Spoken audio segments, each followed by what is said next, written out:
వైఎస్ఆర్సీపీ అధినేత వైఎస్ జగన్మోహన్ రెడ్డిపై కేసు పెట్టడాన్ని తప్పుపట్టారు మాజీ మంత్రి పేర్ని నాని.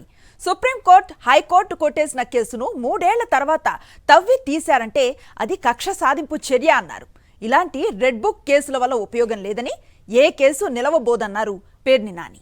2021లో రఘురామకృష్ణరాజు గారిని పోలీసులు అరెస్ట్ చేశారంట. సిఐడి పోలీసులు అరెస్ట్ చేసినప్పుడు ఆయన్ని హత్య చేయబోయారంట.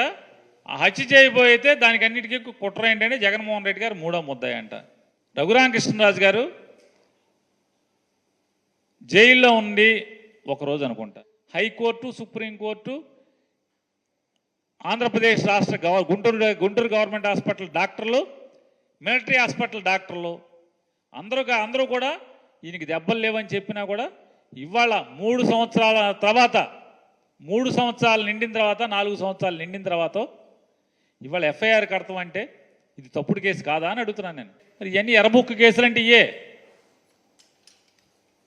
ఎర్రబుక్ కేసులన్నీ కూడా ఫాల్స్ కేసులే. ఏ కేసు నిలిచేది లేదు.